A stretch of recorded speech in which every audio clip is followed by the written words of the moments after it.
about exactly 1 year ago, we had that big, beautiful victory. Exactly 1 year. And last night, it was, not expected to be a victory. It was very Democrat areas, but I don't think it was good for Republicans. I don't think it was good. I'm not sure it was good for anybody. But we had an interesting evening, and we learned a lot. And we're going to talk about that, and I'll say a few remarks, and then after that, I'll ask the press to leave. The press has been very, very nice to us the last couple of months. They were great to us in terms of the foreign visits with China, Japan, South Korea, Malaysia, and they were actually terrific. So I want to thank you for that. I'm sure you'll get back to your normal ways soon.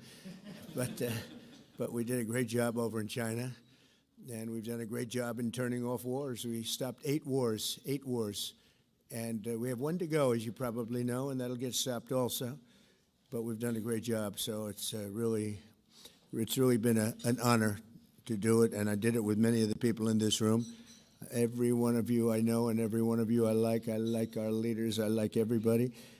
But I thought we'd have a discussion after the press leaves about what last night represented, and what we should do about it, and also about the shutdown and how that relates to last night. I think if you read the pollsters, the shutdown was a big factor, negative for the Republicans, and that was a big factor. And they say that I wasn't on the ballot was the biggest factor, but I don't know about that, but I was honored that they said that.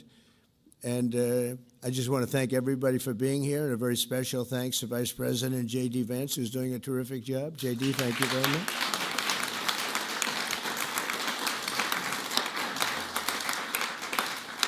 As well as the Senate leadership team that has been working very hard, working really, I will tell you, nobody's working any harder representing the American people, including Senator John Thune. John, thank you. Great job.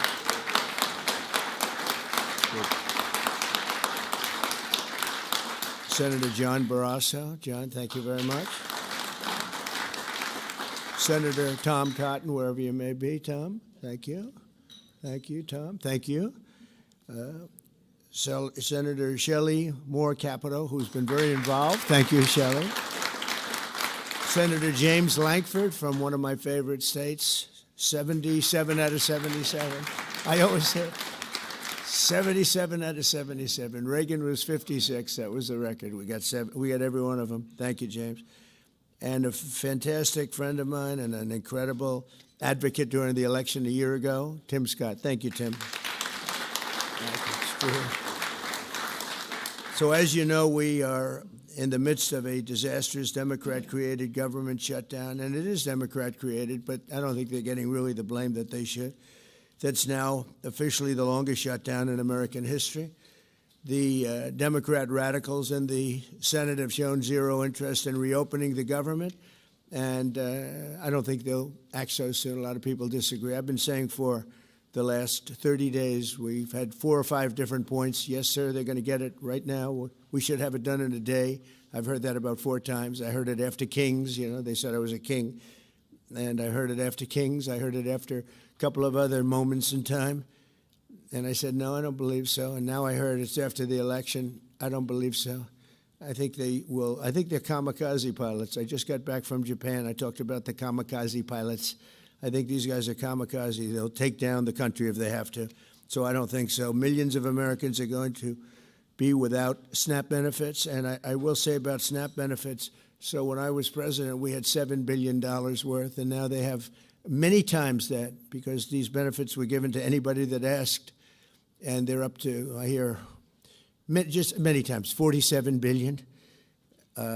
So it wasn't the purpose of SNAP. It was for people that really had problems, down and out, people that really had problems. But during Biden, they gave it to anybody that wanted it. I think it's something you have to talk about because the numbers are incredible.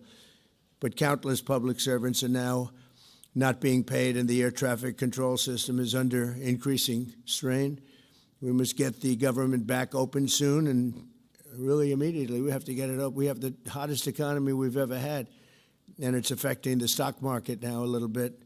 But the stock market, as of Friday, has hit many record highs during the last 9 months, many.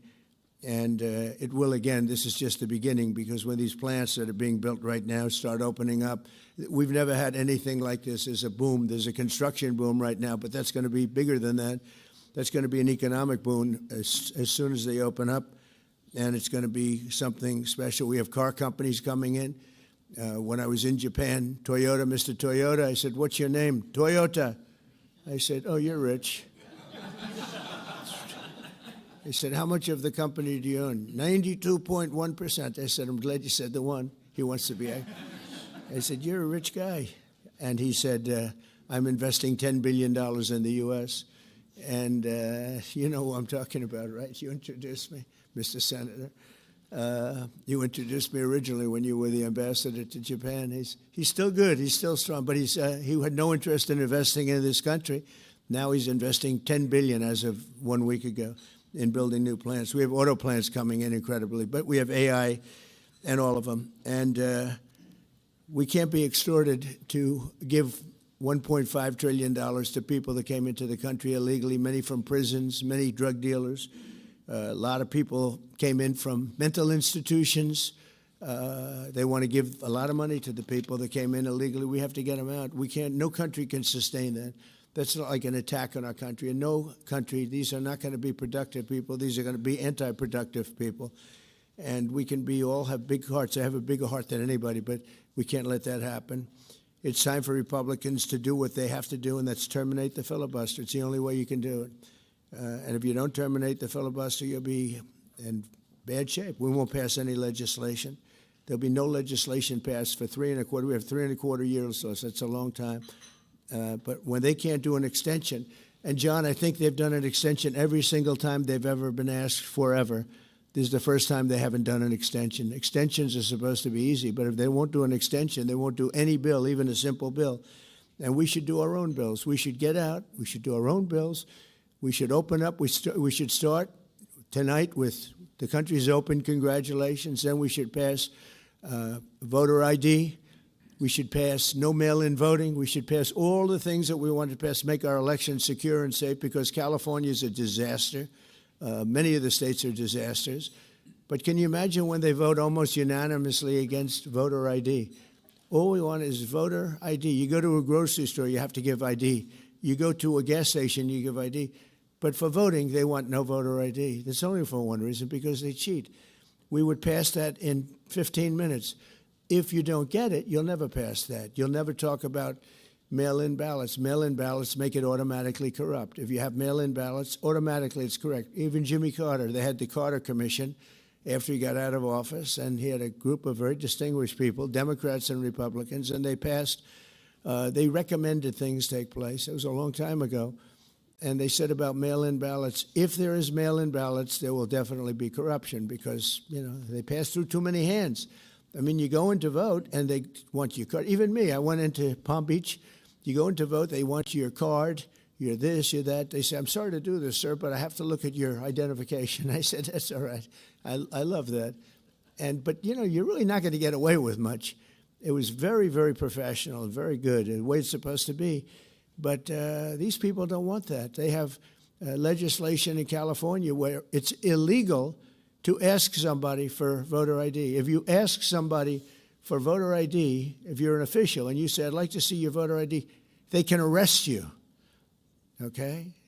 They can arrest you because they want to cheat, and they get away with it, and the Republicans let them get away with it, and we won't do that if we have the filibuster. So we're going to talk about that a little bit, and we're going to see if we can sway, because I know we have a lot of, not a lot, I'd say half feel this way, maybe a little bit less than half, and it's time to have a really good talk. If I thought that they weren't going to pass the filibuster, I wouldn't even bring it up. They're going to pass it within the first hour. If they take power, and it's more likely that they take power if we don't do it, because we're not going to be passing any legislation. They're not going to approve anything. We're going to go 3.25 years. There won't be one bill that we're going to pass, because the easiest thing to pass is exactly right now what they won't pass. And they'll do that, and they'll wreak havoc. But let's assume they get in. They're doing it anyway, so it wouldn't matter. They're doing it anyway. And, you know, I have a case where I have great U.S. attorneys that can't be approved because of the blue slips. The blue slips, I think you should terminate blue slips, too. It's a mental termination because it's really a custom. But if you have a Democrat senator or two is bad, but it doesn't make any difference. If you have one senator writes a negative letter on some great U.S. attorney, we had it in Manhattan, Southern District, Jay Clayton, one of the most respected lawyers in the whole country, by far, one of the most respected, and couldn't get approved. The courts approved him. The courts couldn't believe it. They did it like instantly. He went to the best schools, got the best marks, top of his class. Everything was perfect. I mean, he was led the perfect life. Went to Sullivan and Cromwell. Almost immediately became the head of Sullivan and Cromwell. You know, the most prestigious law firm, I would say, in the country, just about. Whether it's Sullivan or two or three I could name, but Sullivan, I would say, really, maybe number one. He was the head of Sullivan and Cromwell for like 20 years. He went to the SEC, was flawless. He did it for me. He was the SEC chairman. He was flawless. Then he went to Apollo, where he was the chairman of Apollo, and was flawless. Everything went good. The stock went through the roof and everything. I asked him to go to the Southern District, and he said, "I'll do what you'd like to do, sir." This is a very high-quality person. But he couldn't get approval from Schumer. Schumer didn't approve him. The best student, the best schools, everything. He's like flawless. And the courts actually said, "You're not approving Jay Clayton," right, Lindsay? You heard this. The courts actually interceded, and they approved him.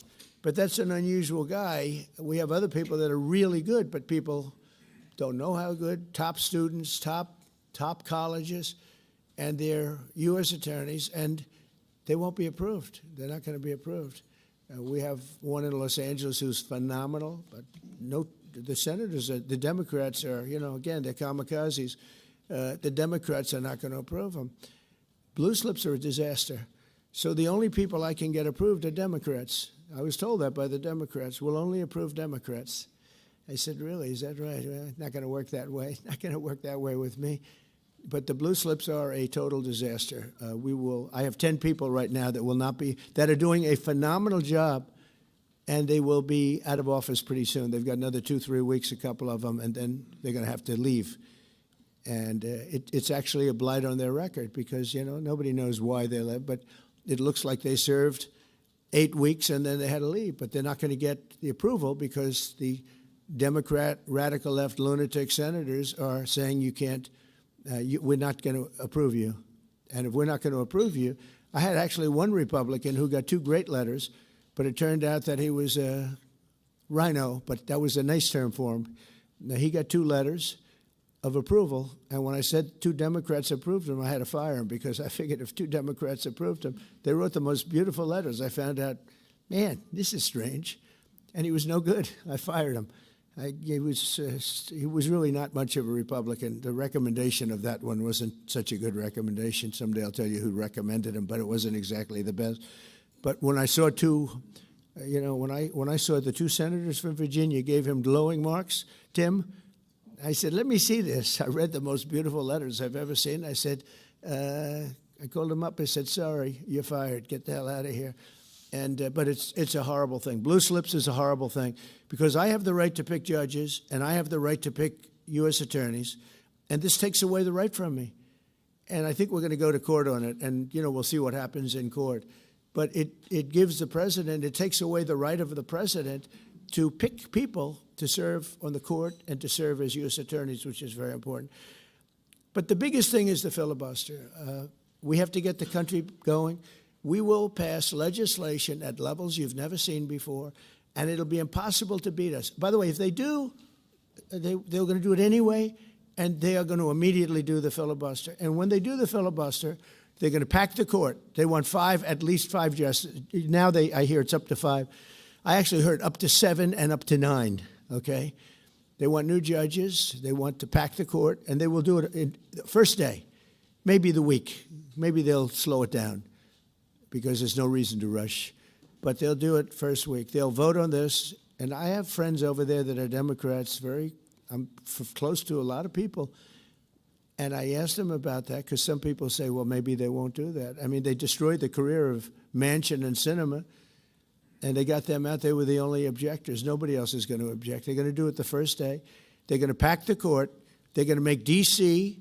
a state, and they're going to make Puerto Rico a state. So now they pick up 2 states. They pick up 4 senators, okay? You think you have problems? They're going to do all of the things. They're going to pick up electoral votes. It's going to be a very, very bad situation. And it's done.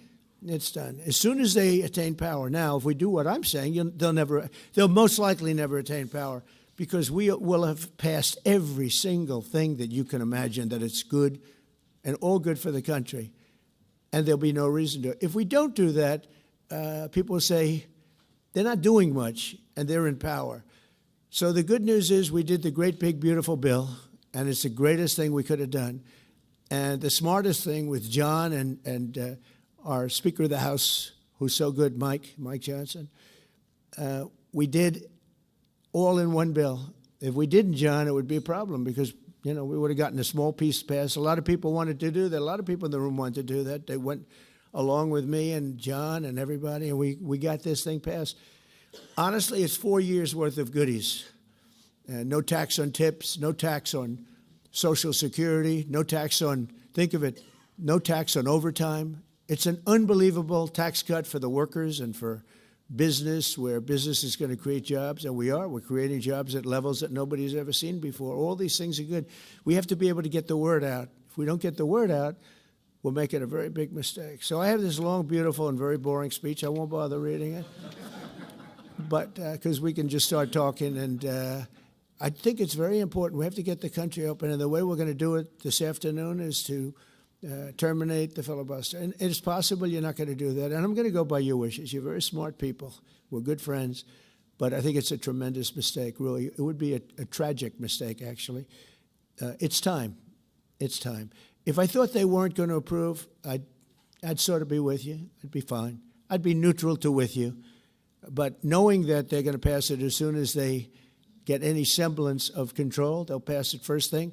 Then it's like we have to do it first. And we have 2 years, and we'll end up with 2-3 years, and we'll have this country so perfect. We will have passed more legislation than any Congress and any group of senators or a group of congressmen.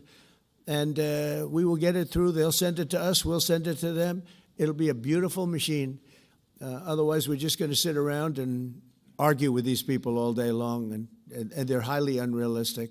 Highly unrealistic. Many of them are radical left subversives, frankly. So I want to thank everybody, and we're going to talk, and I want to thank the press for treating us so really well for that foreign trip. It was we had just an amazing meeting. Don't forget, 2 months ago, it looked like the whole world was in trouble over rare earth, and that's no longer even a subject that people talk about. It was all worked out very quickly. Without tariffs, I couldn't have done it. I put a 100% tariff on China. As soon as I heard it, within 20 minutes, I put a 100% tariff on China, on President Xi, who's really a friend of mine, as much as he can be a friend. He's a tough man. He's a tough man. Smart man, actually, very smart. The press doesn't like it when I call him very smart. They think I'm not supposed to call him smart. But he leads 1.4 billion people without question. In fact, during the meeting, we were there. A couple of you were there, and some of you saw it. So he's here, and he's got about 6 people on each side, and every one of those people was standing like this. They were at attention. And I made a comment to one of them, and I got no response. I said, "Are you going to answer me?" I got no response. And President Xi didn't let him have any. So if there's any question, I said, I want my cabinet to behave like that. That's the way. I'm demanding that I want them sitting up like that, Tim, just nice and straight. I never saw posture like that. I've never seen men so scared in their lives. They have the equivalent of a vice president. He was. I said, "Are you going to answer my question?" And he's like, he doesn't move. I said, "What's wrong with this guy?" "I will answer all questions." Why don't you behave like that? JD doesn't behave like that. JD buds into conversations. I want to have that for at least a couple of days, okay, JD? We'll keep you long term, but a couple of days of that would be very, very nice. Okay, I want to thank you, and we'll talk a little bit. And I see they set me up with a podium. I thought I'd just be sitting, but it's probably easier. I want to thank you all very much. Thank you to the press, and you can go, and we'll speak to you later. Thank you. I'm going to Miami to make a speech today at a big group, and we have a nice big crowd, and we'll see you there. A lot of you are traveling down with me. Thank you very much.